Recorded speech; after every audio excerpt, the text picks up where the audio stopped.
नमस्कार दोस्तों, मैं जगदेव एक बार फिर से मुखातिब हूं आप सबके बीच। और आइए सबसे पहले वार्म वेलकम करते हैं हम आपका आपके अपने YouTube channel GS bye Jagdev में। साथियों, आज फिर से मैं एक नए लेक्चर वीडियो के साथ आपके बीच उपस्थित हुआ हूं और आज के टॉपिक जो कि आप देख पा रहे होंगे, आज का टॉपिक है रॉबर्ट क्लाइव। ठीक है, और मुझे लगता है कि रॉबर्ट क्लाइव जो कि भारत में अंग्रेजी राज्य के संस्थापक माने जाते हैं, ये आज किसी परिचय के मोहताज है नहीं।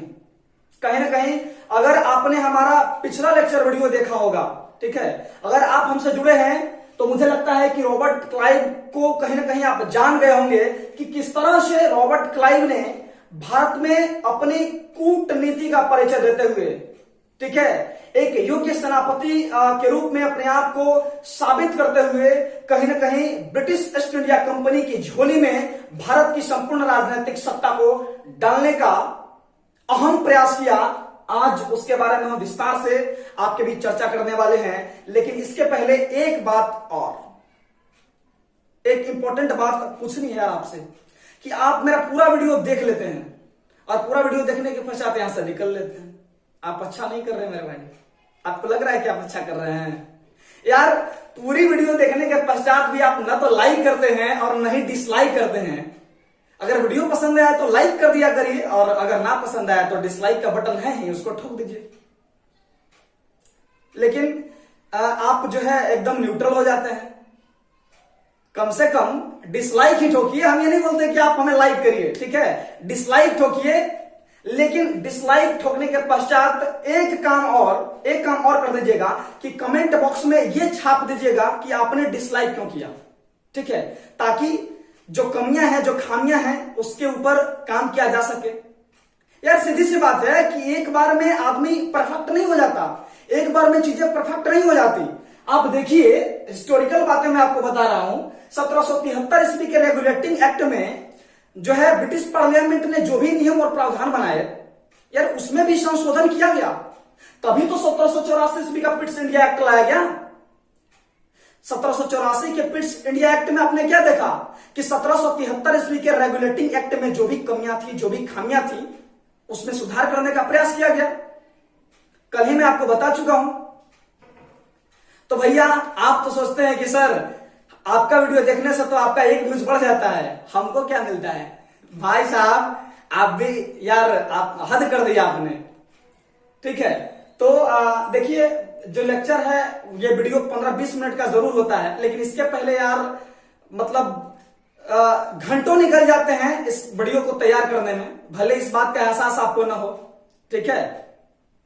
और कल मैंने आपके लिए रात में वीडियो बनाया था, दिन भर का शेड्यूल मेरा कल बिजी रहा और जब मैं घर पे आया तो रात को उस टाइम 10:30 बज रहे थे। उस टाइम मैंने वीडियो रिकॉर्ड किया था, ठीक है, पिट्स इंडिया एक्ट 1784 का।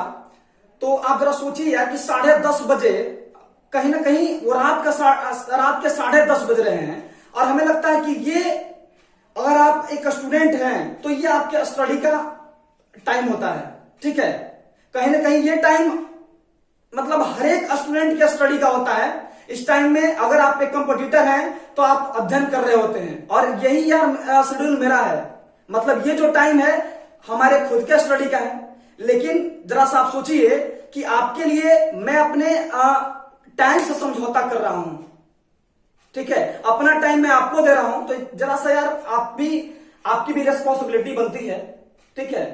बाकी हमें ज्यादा विस्तार से बताने की जरूरत है नहीं, आप बड़े समझदार हैं। चलिए आइए, खैर इसमें आपका कोई दोष नहीं है। अगर आप वीडियो को डिसलाइक करते हैं ठीक है, लाइक करते हैं ठीक है, और नहीं भी करिएगा तो कोई दिक्कत नहीं है। खैर आगे जाकर सारी चीजें आपको समझ में आ जाएंगी। कहा जाता है कि समय और समझदारी दोनों किसी को एक साथ नहीं मिलता। फिलहाल मेरे कहने का मतलब आप समझ गए होंगे। आइए ज्यादा देर ना करते हुए सीधा हम अपने टॉपिक की तरफ आपको लेकर चलते हैं और देखते हैं। आज से मैंने एक खास वीडियो बनाया है रॉबर्ट क्लाइव के ऊपर।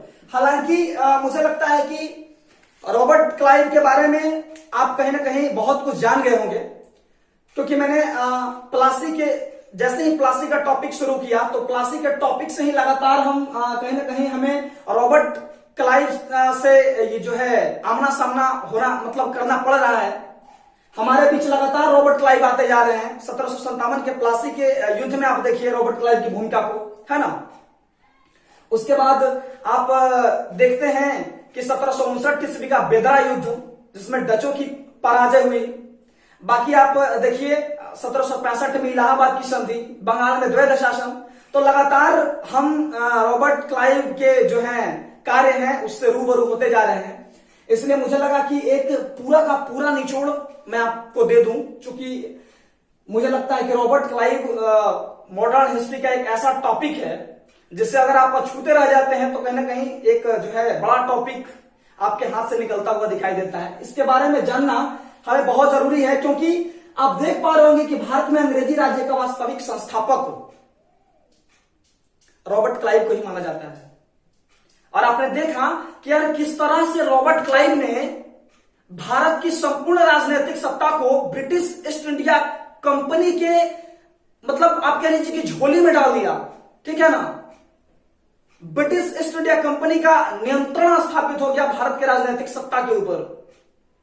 थोड़ा सा मैं आपको बता दूं कि जब ये बात हो गई है रॉबर्ट क्लाइव की, तो रॉबर्ट क्लाइव जो है एक गवर्नर के तौर पे इन्होंने ईस्ट इंडिया कंपनी को ज्वाइन नहीं किया। 1742 ईस्वी की बात है कि रॉबर्ट क्लाइव पहली बार ईस्ट इंडिया कंपनी के अंदर एक क्लर्क के रूप में आए थे, ठीक है। ईस्ट इंडिया कंपनी के अंदर इन्होंने एक क्लर्क के रूप में ईस्ट इंडिया कंपनी को ज्वाइन किया और अपनी योग्यता के बदौलत, आप ये कहिए, ठीक है, अपनी योग्यता के बदौलत आगे चलकर ये ब्रिटिश ईस्ट इंडिया कंपनी के गवर्नर बनते हैं, ठीक है। और ब्रिटिश ईस्ट इंडिया कंपनी का सिर्फ गवर्नर ही नहीं बनते, आप देख लीजिए कि उस समय इतने ये दूरदर्शी होते हैं रॉबर्ट क्लाइव, ठीक है, इतने बड़े ये कूटनीतिज्ञ होते हैं कि ये आते तो हैं भारत में मतलब व्यापारिक कार्यों के लिए, व्यापार के उद्देश्य से, लेकिन जैसे ही यहां पर अखंडता में ये कमी पाते हैं, एकता की कमी पाते हैं, ठीक है। भारत छोटे छोटे कहा जाता है कि उस समय छोटे छोटे प्रांतों में बंटा होता है, ठीक है। बहुत मतलब यहाँ की जो उस समय आप कह लीजिए कि राजनीतिक स्थिति थी, काफी बिगड़ी हुई हालात थी, ठीक है। और कहा जाता है कि रॉबर्ट क्लाइव ने इसी का फायदा उठाया और अब धीरे धीरे देखते हैं कि एक षड्यंत्र के माध्यम से 1757 ईस्वी में इन्होंने सिराजुद्दौला को पराजित किया, डचों को खदेड़ दिया, फ्रांसीसियों को खदेड़ दिया। बाद में इलाहाबाद की संधि इन्होंने कर ली और आप देखते हैं कि सुजा-उदौला, है ना, इलाहाबाद की संधि के द्वारा आप सुजा-उदौला के अलावा देख लीजिए कि मुगल बादशाह शाह आलम द्वितीय के हाथ पैर उन्होंने बांध दिए, ठीक है, बंगाल में द्वैध शासन शुरू कर दिया। तो इनके जो कारनामे रहे हैं कहीं ना कहीं ये अपने कार्यों के बदौलत ही भारत में अंग्रेजी राज्य के वास्तविक संस्थापक के रूप में जाने जाते हैं। खैर आइए बारी बारी से हम देखते हैं, ठीक है, इनसे संबंधित जितने भी चीजें हैं मैं आपको समझाने का प्रयास करता हूं, देखते जाइए। कहा जाता है कि भारत में अंग्रेजी राज्य का वास्तविक संस्थापक रॉबर्ट क्लाइव को माना जाता है। क्यों माना जाता है मैंने आपको अभी बताया। 1757 ईस्वी के प्लासी के युद्ध में नवाब सिराजुद्दौला को पराजित किया। आप यहां पर देख पा रहे होंगे कि जैसे ही, हालांकि ये चीजें मैं आपको विस्तार से पढ़ा चुका हूं, थोड़ी सी मैं आपको बताता हूं फिर भी। 1757 ईस्वी में प्लासी के युद्ध में नवाब सिराजुद्दौला को पराजित किया, ठीक है, मीर जाफर को लालच देकर के। और जैसे ही नवाब सिराजुद्दौला पराजित हुए, मीर जाफर को बंगाल का नवाब बनाया, बहुत सारे धन आए थे और कहा जाता है कि उसी टाइम जो 2,34,000 रुपए मीर जाफर की तरफ से रॉबर्ट क्लाइव को मिले, कहा जाता है कि उसी टाइम जो रॉबर्ट क्लाइव हैं यूरोप के सबसे धनी व्यक्ति बन जाते हैं। आपको इस चीज से सीख लेने की जरूरत है कि एक मामूली सा क्लर्क यार ब्रिटिश ईस्ट इंडिया कंपनी में ज्वाइन करता है और आगे चलकर मतलब क्या वो यार व्यक्तित्व रहा होगा, क्या इनके अंदर वो आप कह लीजिए कि वो स्टेमिना रही होगी कि ये अपने आप को मतलब ब्रिटिश ईस्ट इंडिया कंपनी के गवर्नर के पद पर ये सुशोभित कर डालते हैं। आप जरा सोचिए कि एक मामूली सा जो क्लर्क है वो इतने बड़े ओहदे पर जा सकता है और यार आप कहां ये मतलब मन मारे बैठे हैं, ठीक है। आपको इंस्पायर होने की जरूरत है रॉबर्ट क्लाइव से, ठीक है ना। हाँ, 1759 ईस्वी में बेदरा के युद्ध में डचों को पराजित किया। जब इस टाइम रॉबर्ट क्लाइव 1757 ईस्वी के प्लासी के युद्ध में नवाब सिराजुद्दौला को पराजित किए, तो उस टाइम कहा जाता है कि यार भारत के अंदर और भी यूरोपीय व्यापारी कंपनियां थी, सिर्फ ब्रिटिश ही नहीं थे। उस टाइम डच भी व्यापार कर रहे थे, फ्रांसीसी भी व्यापार कर रहे थे। और उस टाइम आवश्यकता महसूस होती है रॉबर्ट क्लाइव को कि यदि हम इंडिया के अंदर साम्राज्यवादी विस्तार करते हैं, इंडिया की राजनीतिक सत्ता पर यदि हम काबिज होना चाहते हैं, तो सबसे पहले हमारी जो प्रतिद्वंदी कंपनियां हैं, जो कहीं ना कहीं हमारे लिए बाधा उत्पन्न करेगी, ठीक है, सबसे पहले उसको दरकिनार करना आवश्यक होगा। और इन्होंने सबसे पहले वही किया। 1759 ईस्वी में इन्होंने बेदरा के युद्ध में डचों को यहां से खदेड़ दिया, ठीक है। और कहा जाता है कि डच उस टाइम जो है एक अच्छी खासी शक्ति थी डचों के पास, एक मतलब इनको टक्कर दे सकते थे डच, लेकिन उन्होंने अपना मार्ग प्रशस्त किया खुद से। और 1760 ईस्वी में देखिए कि इन्होंने फ्रांसीसियों को पराजित कर दिया। हालांकि ये जो है युद्ध सर एयरकूट के नेतृत्व में हुआ था। तो डच और फ्रांसीसी दोनों को अपने रास्ते से इन्होंने अलग कर दिया। और अब देखते हैं कि इंडिया के अंदर कोई ऐसा प्रबल प्रतिद्वंदी नहीं बचा था जो इनका रास्ता रोक सके, यानी रास्ते के कांटे को इन्होंने खुद से हटा लिया। आप जरा सोचिए, सोचने की जरूरत है, ठीक है, विचार करिएगा। आगे देखिए 1765 ईस्वी में इलाहाबाद की संधि। अब देखिए एक इलाहाबाद की संधि होती है 1765 ईस्वी में, और शाह आलम द्वितीय जो मुगल बादशाह होते हैं और अवध के नवाब जो शुजा उदौला होते हैं, इनके ऊपर अपना एक नियंत्रण स्थापित कर लेते हैं रॉबर्ट क्लाइव। आपने देखा कि इनको पेंशन भोगी बना दिया जाता है शाह आलम द्वितीय को, और बंगाल और बिहार उड़ीसा की दीवानी प्राप्त कर लेता है रॉबर्ट क्लाइव। शुजा उदौला कहा जाता है कि इनके अवध में टैक्स फ्री व्यापार की अनुमति प्राप्त कर लेते हैं, ठीक है। तो कहीं ना कहीं ये दोनों शाह आलम द्वितीय और शुजा उदौला भी आप कह लीजिए कि ईस्ट इंडिया कंपनी के ऊपर आश्रित हो जाते हैं, ये पेंशन के लिए, ठीक है, और ये अपनी साम्राज्य की सुरक्षा के लिए। क्योंकि यहां पर क्या डील हुआ था, यहां पर शुजा उदौला के साथ रॉबर्ट क्लाइव ने क्या डील किया था, याद करिएगा। यह डील हुआ था कि शुजा उदौला साहब आपके साम्राज्य की सुरक्षा हमारी सेनाएं करेंगी, और इसके बदले में जो भी पैसा होगा, जो सैन्य खर्च होगा, आपको उठाना पड़ेगा। और इन्होंने उस समझौते पर हस्ताक्षर भी कर दिए थे। यानी अपनी सुरक्षा के लिए Shuja Uddaula east India company के ऊपर आश्रित हो जाते हैं। देखिए कि किस तरह से अपना वर्चस्व स्थापित कर रहा है यहां पर रॉबर्ट क्लाइव। रॉबर्ट क्लाइव को ऐसे ही भारत में अंग्रेजी राज्य का संस्थापक नहीं माना जाता। देखते जाइए आगे। 1765 ईस्वी में बंगाल का गवर्नर बन जाता है कौन, क्लाइव साहब, ठीक है। इलाहाबाद की संधि के पश्चात 1765 ईस्वी में बंगाल के गवर्नर बन जाते हैं, और बंगाल में द्वैध शासन की शुरुआत, ये भी इनकी कूटनीति थी, कूटनीति का सबसे बड़ा उदाहरण, ठीक है। द्वैध शासन प्रणाली में क्या हुआ, जरा ये भी जान लीजिए। द्वैध शासन प्रणाली में हुआ ये कि जो फौजदारी मामला था और एक राजस्व का मामला था, जिसको दीवानी मामला बोलते हैं, तो फौजदारी मामला कौन संभालेगा, जो बंगाल के नवाब है उस टाइम मीर जाफर का अल्पवयस्क पुत्र नजीम उदौला, वो संभालेगा, ठीक है। और दीवानी मामला किसके पास होगा, राजस्व टैक्स वसूल करने का मामला लॉर्ड क्लाइव के पास, ठीक है। तो यहां पर आप देख लीजिए कि द्वैध शासन प्रणाली की शुरुआत होती है और बंगाल को जमकर लूटा जाता है। आगे देखिए कि इन्होंने एक बढ़िया काम किया कि असमर्थ सैनिकों के लिए क्लाइव फंड की व्यवस्था इन्होंने शुरू की। ये क्लाइव फंड क्या था, तो असमर्थ सैनिक जो भी कहा जाता है कि युद्ध में, ठीक है, जो भी सैनिक घायल होते थे, किन्हीं का हाथ मतलब कट गया, किसी का पैर कट गया, कोई बहुत ज्यादा घायल हो गया, और घायल होने के पश्चात वो आगे कहा जाता है कि उन्होंने अपने शरीर के कोई अंग गंवा दिए, तो उसके लिए इन्होंने क्या किया कि उन असमर्थ सैनिकों के लिए क्लाइव ने क्लाइव फंड की शुरुआत की, ठीक है। और इनके रिटायरमेंट के बाद भी इन सैनिकों को पैसा मिल सके, इसके लिए इस फंड की शुरुआत की रॉबर्ट क्लाइव ने, ठीक है।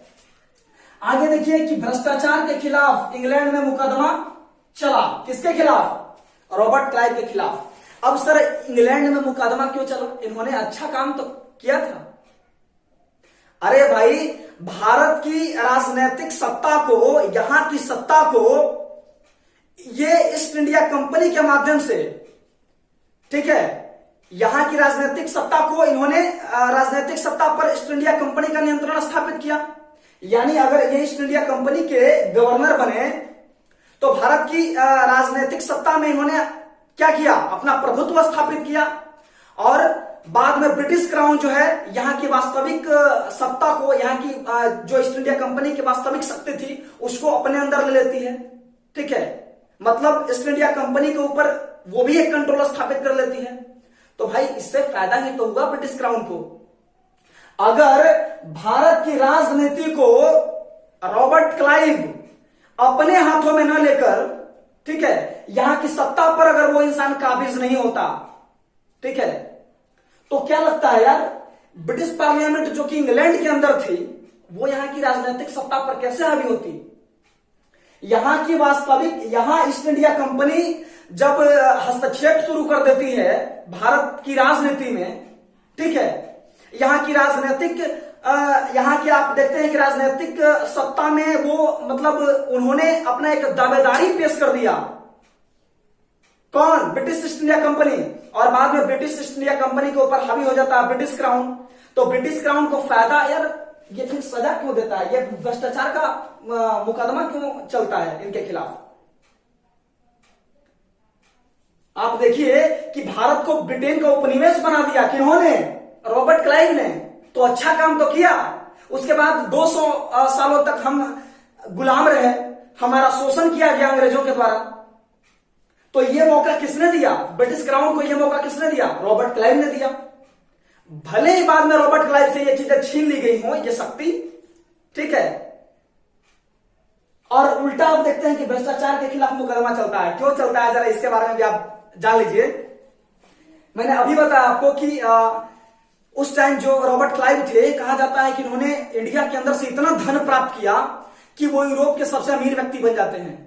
और जैसे ही ये इंग्लैंड में जाते हैं तो जब ब्रिटिश क्राउन को ये बात पता चलती है कि इसके पास, यार ये मामूली सा कर्मचारी था, एक मामूली सा ये क्लर्क था ब्रिटिश ईस्ट इंडिया कंपनी के अंदर, तो इसके पास अकूत संपत्ति आई कहां से? तो इसके खिलाफ कहीं ना कहीं ये भ्रष्टाचार के आरोपी बन जाते हैं। भ्रष्टाचार का आरोप इनके खिलाफ दायर किया जाता है और उसके बाद इनके खिलाफ मुकदमा चलता है। कहां? ब्रिटिश पार्लियामेंट में। और ब्रिटिश पार्लियामेंट में मुकदमा चलने के पश्चात, हालांकि बाद में इनको बरी कर दिया जाता है, लेकिन कहा जाता है कि 1774 ईस्वी में इन्होंने आत्महत्या कर ली। ठीक है, इन्होंने खुद को सुसाइड कर लिया। हो गई होगी, तकलीफ हो गई होगी कि यार जिनके लिए मैंने इतना कुछ किया है ना, वो मतलब थोड़ी सी आप समझ पा रहे होंगे इनके फीलिंग को उस टाइम।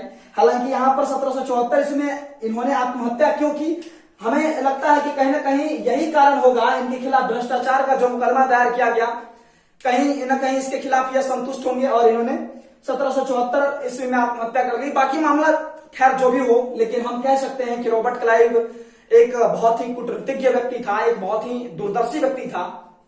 ठीक है, और उससे भी बढ़ के कहिए कि एक बहुत ही महत्वाकांक्षी व्यक्ति था, जिन्होंने आप कह लीजिए कि ब्रिटेन की सत्ता, भारत को ब्रिटेन का उपनिवेश बना दिया, ब्रिटेन की सत्ता को भारत में स्थापित करने का एक सफल प्रयास किया, जिनके कारण जो आज इतिहासकार हैं वो इनको, रॉबर्ट क्लाइव को अंग्रेजी राज्य का संस्थापक मानते हैं। ठीक है, बाकी सारी चीजें मैंने इकट्ठा करके आज आपको पढ़ा दिया। इसके पहले लगातार मैं जो लेक्चर वीडियो आपके सामने ला रहा हूं, कहीं ना कहीं सारा चीज रॉबर्ट क्लाइव के आसपास ही सारी चीजें घूम रही हैं, इनके इर्द गिर्द ही वो सारा चैप्टर घूमता हुआ दिखाई दे रहा है। तो 1774 इसमें इनकी आत्महत्या हुई। ठीक है, इन्होंने आत्महत्या कर ली। एक लेक्चर मैं और लाऊंगा, ठीक है, वारेन हेस्टिंग्स के संदर्भ में। ये आज हुई रॉबर्ट क्लाइव की बात। कल मैं प्रयास करूंगा कि एक लेक्चर आपको वारेन हेस्टिंग्स के संदर्भ में भी दे दूं, चूंकि इन्होंने द्वैध शासन प्रणाली की शुरुआत की। बाद में जब रेगुलेटिंग एक्ट आता है 1773 का, भारत के बंगाल के प्रथम गवर्नर जनरल बनकर आते हैं कौन? Warren Hastings. और इसमें अच्छा खासा सुधार किया जाता है। कहा जाता है कि बंगाल में द्वैध शासन प्रणाली का अंत किया जाता है, ठीक है। और बहुत मतलब अच्छे खासे प्रशासनिक सुधार और न्यायिक सुधार देखने के लिए मिलते हैं वारेन हेस्टिंग्स के शासनकाल में। तो सारी चीजों को हम विस्तार से कल के लेक्चर में आपसे चर्चा करूंगा। बाकी आज के लिए इतना ही, ठीक है। पढ़ते रहिए, जुड़े रहिए हमारे चैनल के साथ, ठीक है। बेहद आपको लाभ होगा। और एक चीज और कि यार एक बम्पर वैकेंसी आने वाली है आपके लिए एसएससी जीडी की। मई के फर्स्ट वीक में ही उसका नोटिफिकेशन जारी होने वाला है। और मैं सोच रहा हूं यार कि उसके ऊपर भी काम किया जाए। यार आप भरोसा रखिए, मैं आपके हित के बारे में सोच रहा हूं, ठीक है। मैं चाह रहा हूं कि उसके ऊपर भी एसएससी जीडी के सिलेबस के ऊपर भी काम किया जाए और मैं उसके ऊपर भी काम करूंगा। बस आप भरोसा रखिए। फिलहाल मैं सारी चीजों को अभी डिटेल वाइज पढ़ा रहा हूं और अभी आप पढ़ते जाइए। देखिए सबसे बड़ी बात कि ये चीजें इतना विस्तार से पढ़ाने का रीजन क्या है, मैं चाहता हूं कि यार हिस्ट्री का ये जो पूरा कंसेप्ट है ना, मैं आपके भेजे में ठोक दूं, ठीक है। पहले आपका एक पूरा जो है कंसेप्चुअल व्यूज आपके अंदर तैयार हो जाए। बाकी बाद में जब आप फैक्चुअल चीजें पढ़ेंगे ना यार कि प्लासी का युद्ध कब हुआ था, 23 जून 1757, चीजें आपके लिए बेहद यार आसान हो जाएंगी। मतलब आपका जो मन में जो एसटी के प्रति भय है ना, वो रट्टा मारने का, वो सारी चीजें दूर हो जाएंगी। और आप विश्वास रखिए, जब फैक्चुअल चीजें मैं आपके बीच लेकर आऊंगा, मजा आएगा, मजा, ठीक है। और मात्र 6 महीने के अंदर मैं एसएससी जीडी का पूरा जीएस का पूरा सिलेबस कवर कर दूंगा। आपको विश्वास रखिए, पूरा जीएस का पूरा सिलेबस मैं आपको कवर करवा दूंगा। बस आप अभी प्यार मोहब्बत दिखाइए, ठीक है। और बने रहिए हमारे साथ।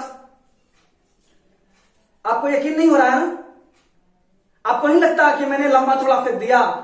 यार फेंकना मैंने कब का छोड़ दिया, ठीक है। विश्वास रखिए, भरोसा रखिए।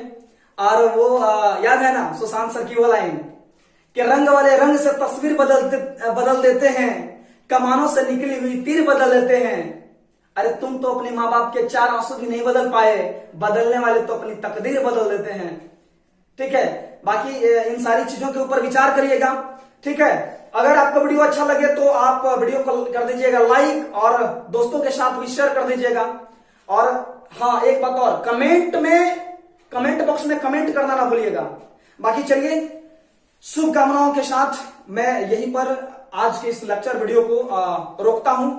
चलिए, बहुत बहुत धन्यवाद। Have a nice day. Thank you दोस्तों।